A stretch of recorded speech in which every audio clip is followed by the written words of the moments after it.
সকাল সকাল বউয়ের ডাকে ঘুম ভাঙে মোহনের। শীতের সকালে কম্বল মুড়ি দিয়ে ঘুম যেন সব সুখকে হার মানায়।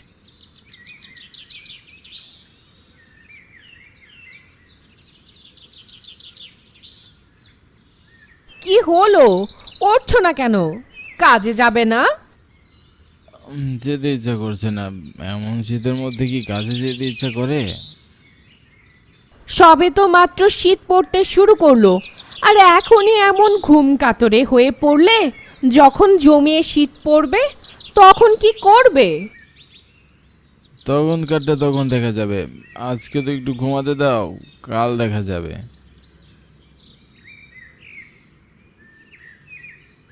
আনন্দী অনেকটা হতাশ হয়ে পড়ে। সকালে রুটি বানানোর মতো আটাও তার ঘরে নেই। তবু সে একবার রুটি বানানোর জন্য আটার খোঁজ করলো। যেটুকু পড়ে আছে তাতে সর্বোচ্চ 2টা রুটি হবে। বাহ, বেশ মিষ্টি রোদ পড়েছে তো। কই গো আনন্দী, আমাকে কিছু খেতে দাও। আনন্দী 2টো রুটি আর একটু সবজি মোহনকে এগিয়ে দেয়।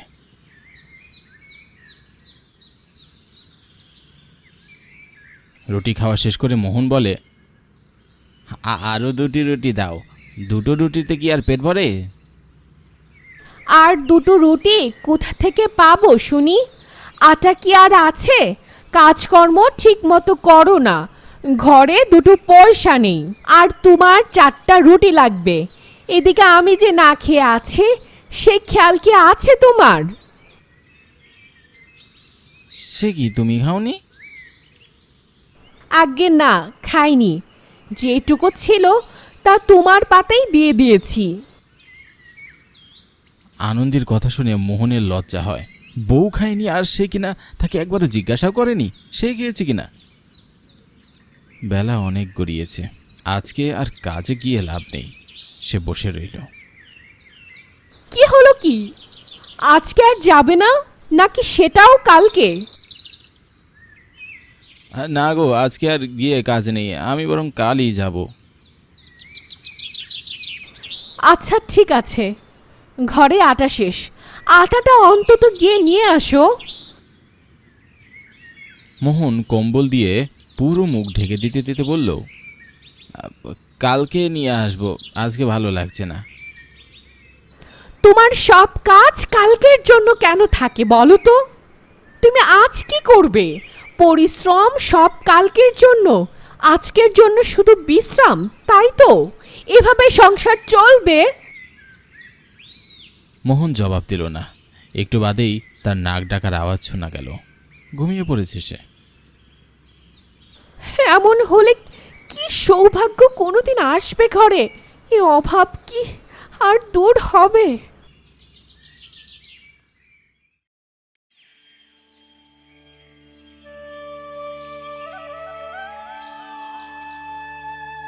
কি ব্যাপার আনন্দী, নাস্তা বানাওনি? কোনো কাজও যে করছো না।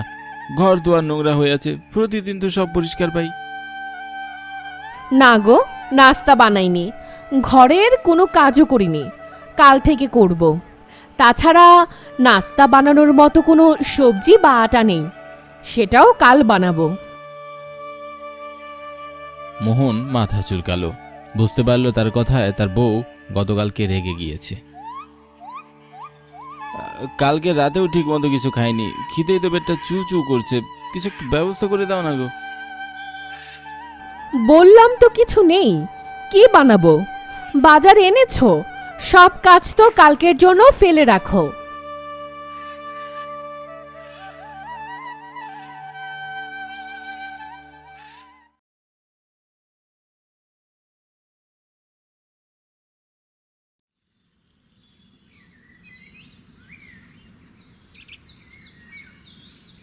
এমন করলে তো তোমাকে আর কাজে রাখা যাবে না। হ্যাঁ, রোজ রোজ দেরি, আবার অনেক দিন কামাইও করো। আমাকে তো অন্য লোক দেখতে হবে। হ্যাঁ, আমি কাল থেকে ঠিক মতো আসবো, আর অবহেলা করব না। এই কথা তো এর আগেও অনেকবার শুনেছি। কাল থেকে আসবো, কাল থেকে আর অবহেলা করব না, কাল থেকে সব ঠিকভাবে হবে। তোমার সেই কালটা কবে আসবে শুনি? এবারের মতো মাফ করে দিন মহাজন। কাল থেকে ও আবার সেই কাল, এই যাও তো তুমি, তোমাকে আমি বিদায় করছি এখনই। আজ থেকে তুমি আর কাজেও আসবে না, বিদায় হও। হ্যাঁ, একটা সুযোগ দিন না, বিদায় হও বলছি।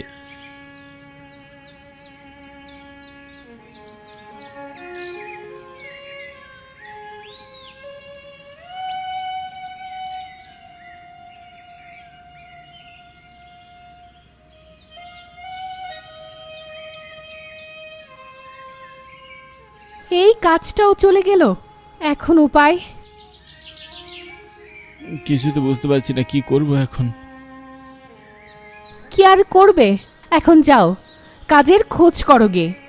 ঘরে চাল ডাল বাদে আর কিচ্ছুটি নেই।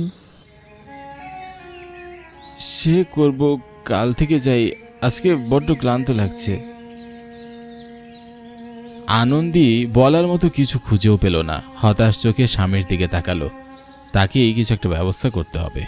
কয়েকদিন কেটে যাওয়ার পরে কোনো কাজ সে খুঁজে পেল না। আমি একটু পর বের হচ্ছি, তুমি একটু ঘরটা দেখে রেখো। কোথায় যাচ্ছ? আমি একটা জায়গায় কাঁথা সেলাই, মাটির জিনিস বানানোর কাজ করি, সেটা দিয়েই তো সংসার চলছে। তুমি তো আর কাজ খুঁজলে না। হ্যাঁ হ্যাঁ, কাল থেকে খুঁজবো। হ্যাঁ ঠিক আছে। শোনো, এই শীতে অনেকেই কিন্তু সাহায্যের জন্য আসতে পারে। পুরাতন একটা কাঁথা রেখে দিয়েছি, কেউ আসলে দিয়ে দিও। ঠিক আছে।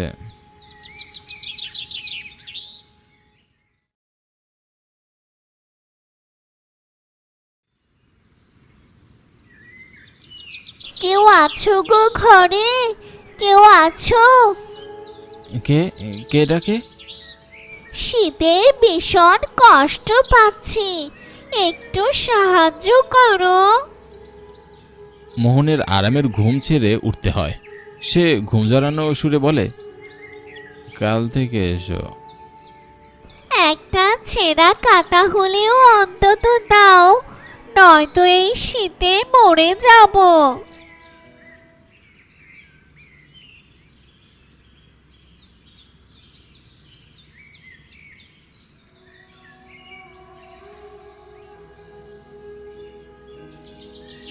কাজ করে যেই টাকা উপার্জন হচ্ছে সেটা দিয়ে তো সংসার চলছে না গো। ভগবান যে কেন আমাদের এত শাস্তি দিচ্ছে, এত করে ডাকছি কেন যে আমাদেরটাকে সাড়া দিচ্ছে না। সৌভাগ্য কবে এসে যে দরজায় করা নাড়বে?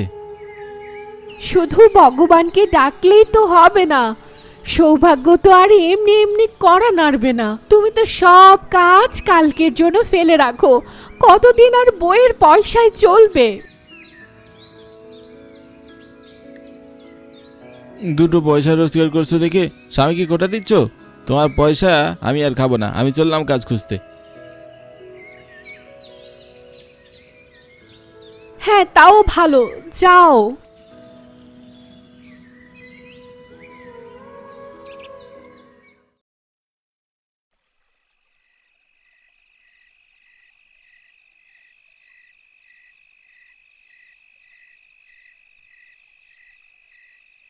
কি রে, কি খবর তোর?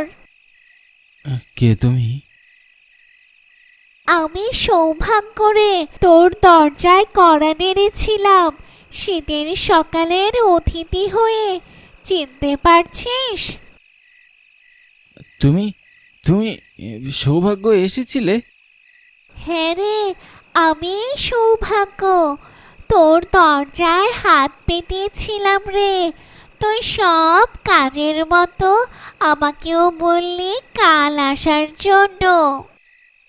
না না, তো তুমি আজ এসো, আমার ঘরে আজ আসো। আমি আর তোমাকে খালি হাতে ফিরিয়ে দেব না, দয়া করো। তারে আমি বরং কাল আসবো, আজ বরং যাই।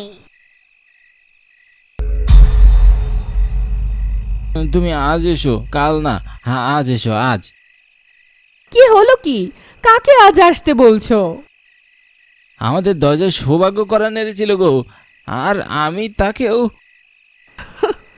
তাকেও নিশ্চয় তুমি আজকের বদলে কাল আসতে বলেছিলে।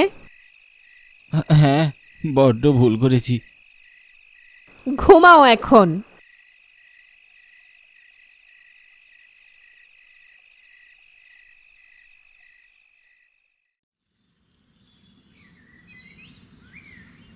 পরদিন সকালে মোহন ঘরে, আনন্দী কাজে চলে গেছে।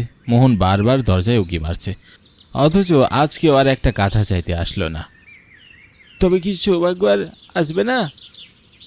মোহন নিজের মনে বিড়বিড় করে। কয়েকদিন কেটে গেলেও আর কেউ আসেনি।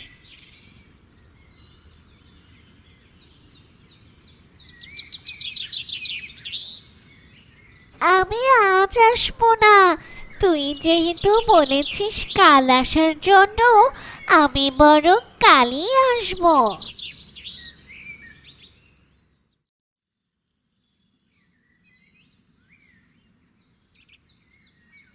এক গায়ে ছিল এক জমিদার প্রতাপ নারায়ণ।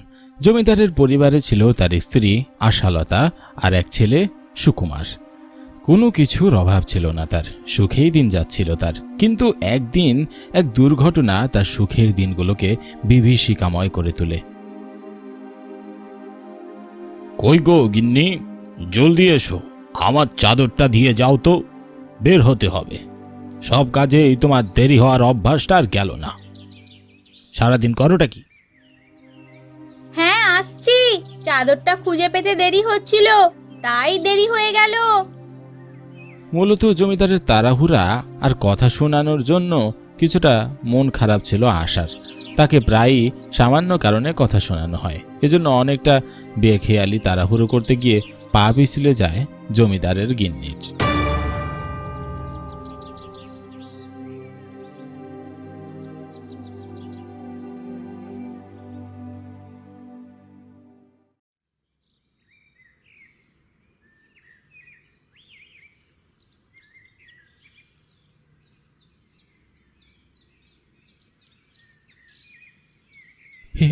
এসব ঘটলো কি করে?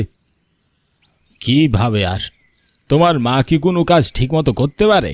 সব কাজেই তার তাড়াহুড়ো। একটু সাবধানে চলাফেরা করলে কি হয়? এজন্যই গড়িয়ে পড়ে গেছে সিঁড়ি থেকে। আশার ভীষণ খারাপ লাগে। তার একবার বলতে ইচ্ছা করলো তার ভুলের জন্য না, বরং প্রতাপের তাড়াহুড়োর জন্যই, নানান কথা শোনার জন্যই সে জলদি নামতে গিয়ে সিঁড়ি থেকে পড়ে গেছে।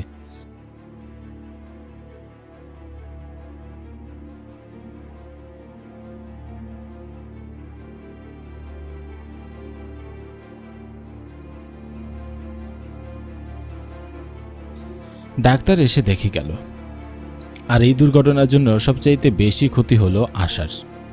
সামনের দুইটা দাঁত পড়ে গেছে তার, সেখান থেকে রক্তও বের হচ্ছে। রক্ত থামানোর ব্যবস্থা করা হলো। এভাবেই কেটে গেল কয়েকদিন।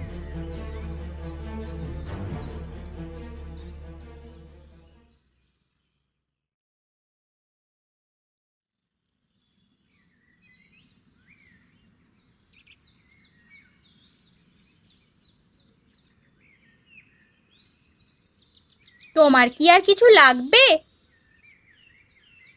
সামনের দাঁত না থাকার জন্য তার কথাগুলো কেমন যেন অদ্ভুত শোনাচ্ছিল, আর তাছাড়া তাকে দেখতেও খুব একটা ভালো লাগছিল না। আর কিছু বলতে হবে না, তুমি সামনে থেকে যাও তো। তোমার ফোগলা দাঁত দেখে গেলে আমার দিনটাই খারাপ যাবে। এইভাবে কেন বলছো? আমি কি ইচ্ছে করে দাঁতগুলো ফেলে দিয়েছি নাকি? একটা দুর্ঘটনার জন্যই তো দাঁতগুলো পড়ে গেছে। তোমার ভুলের জন্যই দাঁতগুলো পড়েছে।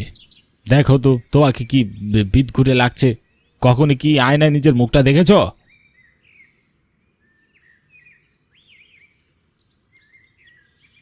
আমার মাকে সামনের দুটো দাঁত ছাড়া অসম্ভব সুন্দর লাগে। তুমি কি কখনো নিজের মুখ আয়নায় দেখেছো? তোমার চাইতে শতগুণের সুন্দর আমার মা। তোমাকে আমি বারবার বলি আমার মাকে অপমান করে আর কথা বলবে না, কিন্তু তবুও তুমি শুনছো না। সুকুমার, বাবার সাথে কেউ এইভাবে কথা বলে? মাপ চাও, মাপ চাও বাবার থেকে। তাহলে কি নিজের স্ত্রীর সাথে কেউ এভাবে কথা বলে? তুমি কিন্তু বেয়াদবি করছো। বেয়াদবি করতে বাধ্য হচ্ছি। আমি ছোট থেকে দেখে আসছি বাবা প্রায়ই তোমাকে ছোট করে কথা বলে। এই যে এখন দুর্ঘটনার পরে তোমার সাথে যা ঘটেছে, আমি কাজের লোকের থেকে শুনেছি বাবা তখনও তোমাকে খুব তাড়াহুড়ো করতে বলেছিল, কথা শোনাচ্ছিল, আর সেজন্যই তুমি পড়ে গিয়েছিলে। তোমার যদি আরও কোনো খারাপ কিছু হয়ে যেত সেটা ক্ষতিপূরণ কিভাবে হতো?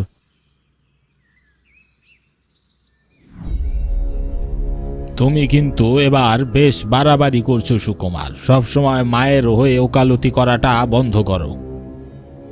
মায়ের হয়ে ওকালতি করছি কারণ মা নিজের হয়ে কখনো কথা বলতে পারে না। যতদিন পর্যন্ত মা নিজের হয়ে কথা বলছে না ততদিন পর্যন্ত আমি মায়ের হয়ে কথা বলবো। তোকে আমি এইসব শিখিয়েছি বাবার সাথে বেয়াদবি করতে? কেন কেন করিস এরকম? আমি তো তোমার জন্যই এমনটা করি মা। তোমাকে বাবা কত অপমান করে, আর এই যে দাঁত পড়ে গেছে, এতে তোমার দোষ কোথায়? তবু বাবা এখন তোমার সাথে ঠিকভাবে কথা বলে না, এমনকি তোমার মুখের দিকে ঠিকমতো তাকায়ও না। তুমি বলো এসব আমার সহ্য হয়? তুমি নিজে কেন বাবার প্রতিবাদ করো না? তুই এক্ষুনি আমার চোখের সামনে থেকে চলে যা, নয়তো আরেকটা চড় খাবি। ঠিক আছে, আমি যাচ্ছি, তবে এখন থেকে নিজের কথা নিজে বলতে শেখো।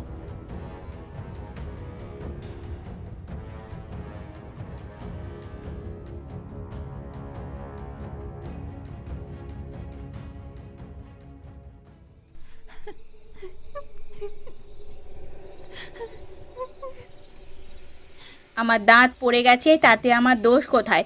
কেন আমার স্বামী আমাকে পছন্দ করে না?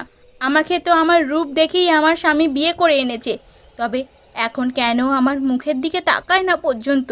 তুমি আমার সহায় হও, আমার দাঁতগুলো আমাকে ফিরিয়ে দাও। তুমি তো চাইলেই সব কিছু সম্ভব।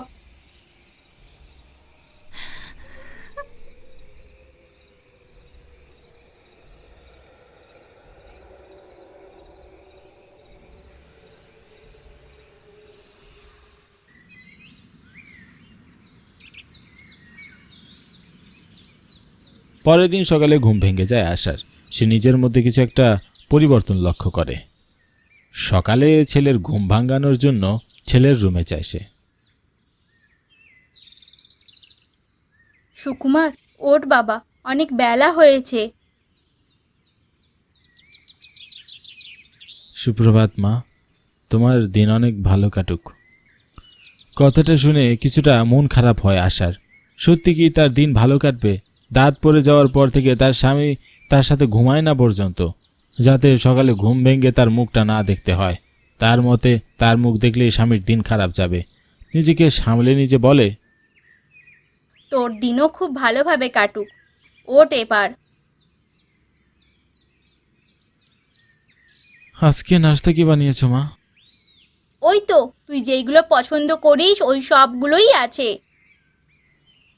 মা কি বললে, আবার একটু বলো তো। তুই কি কানে শুনতে পাচ্ছিস না নাকি? বললাম যে তোর পছন্দ মতোই সব বানিয়েছি। মা তুমি একটু হা করো তো। কেন, কি হয়েছে? হা করো। তোমার মুখের ভেতরে কি যে একটা জলজল করছে মা। কি বলছিস? কি জ্বলবে? স্বর্ণের দাঁত মা, তোমার সামনে দুটো স্বর্ণের দাঁত উঠেছে, দেখো তো আয়নাতে।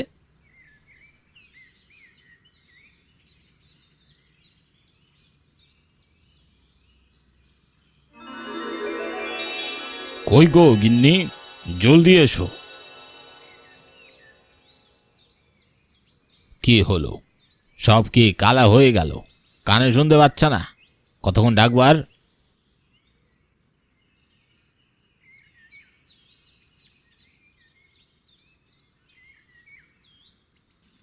কালা হয়নি, কি বলছিলে বলো। জমিদার গিন্নির এই দৃঢ় ভঙ্গিতে কথা বলতে দেখে জমিদার কিছুটা অবাক হয়ে যান। এভাবে কথা বলছো কেন? তোমার সাহস তো কম নয়। আপনি আমার সাথে যেভাবে কথা বলবেন এখন থেকে আমি সেইভাবেই আপনার সাথে কথা বলবো। মানে তুমি আমার সাথে নিচু স্বরে কথা বলবে? খবরদার, না হলে তোমাকে এখান থেকে বিদায় করে দেব। আপনি কি ভেবেছেন আপনার এখানে ছাড়া আমার যাওয়ার কোনো জায়গা নেই? আপনার বাড়ি চাইতে বিশাল বাড়ি আমার বাবার, আর আমার জন্য আমার বাবার বাড়ির দরজা চিরদিন খোলা আছে। আপনি ভাববেন না বাধ্য হয়ে আমাকে এখানে থাকতেই হবে। এখান থেকে যদি আপনি আমাকে সম্মান না দেন তাহলে আমি কালকে বাবার বাড়ি চলে যাব। এরপর আপনি আপনার জমি দায়িত্ব বাড়ি নিয়েই থাকবেন। জমিদার চিন্তা করলেন, সত্যি সত্যি তার স্ত্রী তাকে যদি ছেড়ে চলে যায়, তাকে সবার সামনে ছোট হতে হবে। তিনি আর মুখ তুলে তাকাতে পারবেন না মানুষের দিকে। তাই মিনমিন ছুড়ে বললেন, আহা গিন্নি, রাগ করছো কেন? আমি তো একটু মজা করেই কথাগুলো বলেছি। এখন থেকে মজার ছলে আমার সাথে এমন ব্যবহার একদম করবেন না। আর আপনার চাদর এনে দিচ্ছি। ঠিক আছে। সুকুমার দূর থেকে সব কিছু দেখছিল। সে মনে মনে ভাবল, আজ তার মায়ের কি হয়েছে? মাকে এমন দৃঢ়স্বরে কখনো তো সে কথা বলতে দেখেনি।